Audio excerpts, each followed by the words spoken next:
Welcome back to the show today. I want to share some thoughts with you on how to keep it safe.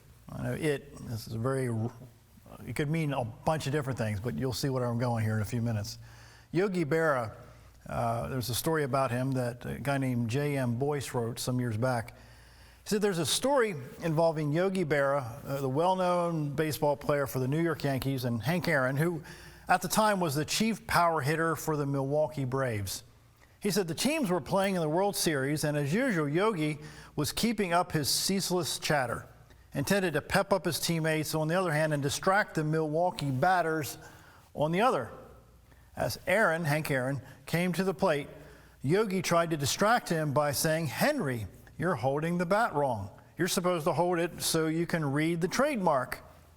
Aaron didn't say anything, but when the next pitch came, he hit it into the left field bleachers.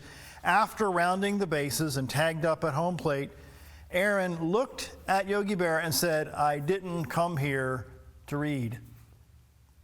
There's probably a few different storylines that we could go down in that example, but there are some people that don't want you to succeed.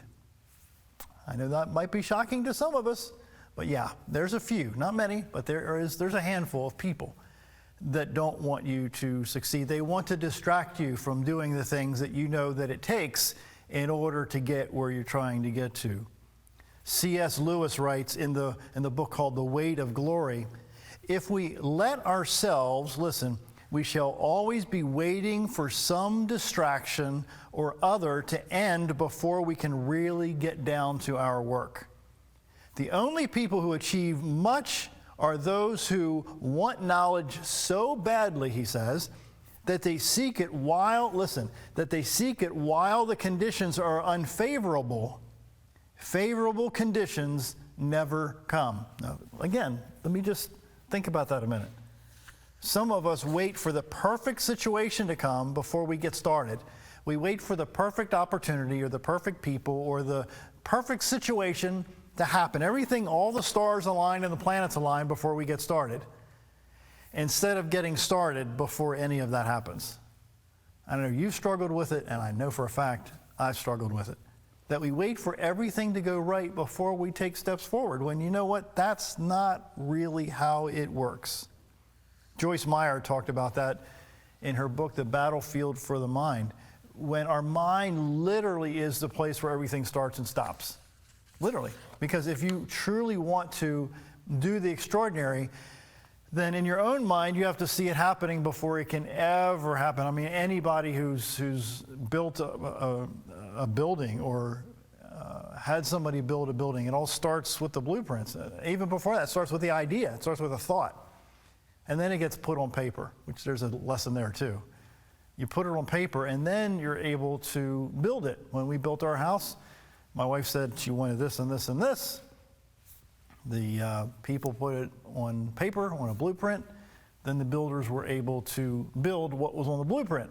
But it first starts here, and then you put it on paper. And then, if you do it consistently enough, what you have on paper will eventually, in time, turn out to be something extraordinary. You have skill sets that you may not have categorized yet that can be leveraged to do some things that you have not been able to maybe see yourself doing before. So what I'm saying is stuff you've been through, journeys you've been through, difficulties you've been through, lessons you've learned, people that you've hung around, mentors that you've had in your life, they've planted seeds in your life that you can use to do stuff that can be substantially extraordinary if you want it to.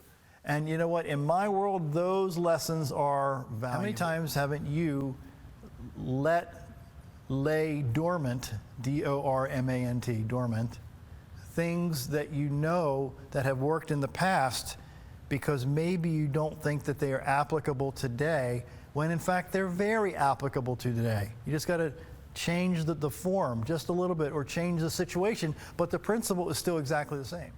Well, think about that a second. There's people who don't know that they don't know.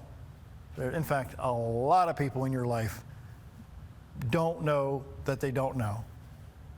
But once the few, and again, it's just a fraction of the people that you know and I know, that once they realize that they know that they don't know, there's the potential for growth. There's a potential for maturity. There's a potential for opportunity. But until you and I know that we don't know, we can't grow.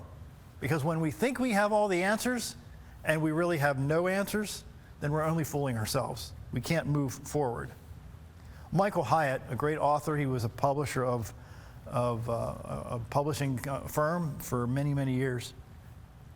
He said he shares some ways to keep moving forward when you hit a brick wall in your own personal growth. And I think you've dealt with it, I know I've dealt with it, where we come through this wall and we're like, I can't or won't take another step forward. He says, number one, screen for excuses. Screen for excuses. He says, be honest with yourself. It's easy to slip into an excuse. Listen, it's easy to slip in an excuse disguised as an immovable barrier.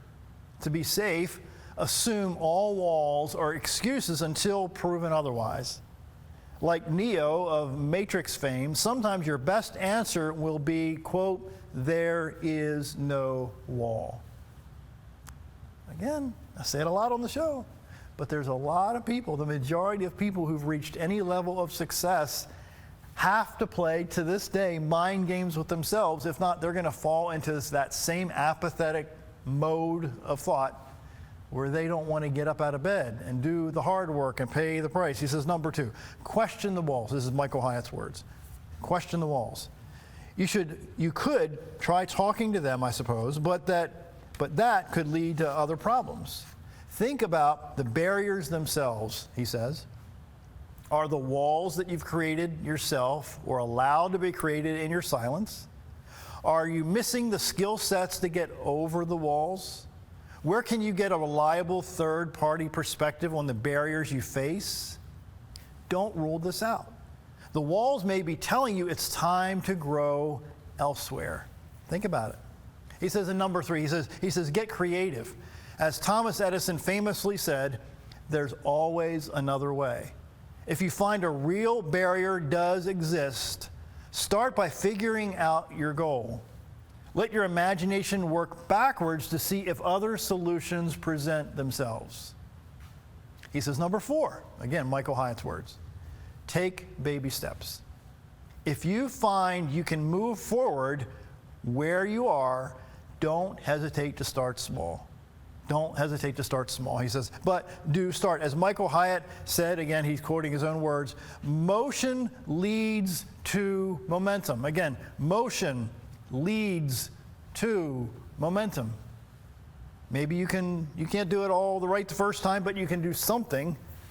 Sit down, jot down a plan, take steps, even small ones in the right direction, but you have to start now. Because if you and I maybe struggle with this too, we're going to put it off. We're going to procrastinate. I'll get to it tomorrow. Most days I have to grab myself by the collar to do stuff today. If not, my temperament is to do it tomorrow. I'll go to the gym tomorrow. I'll clean this mess up tomorrow. I'll make the calls tomorrow. I'll do this tomorrow. And tomorrow is then postponed till the next day and the next day. And guess what? I look back a month later and I still haven't gotten done stuff that I should have gotten done a month ago. I think you probably do the same thing, at least some of the time.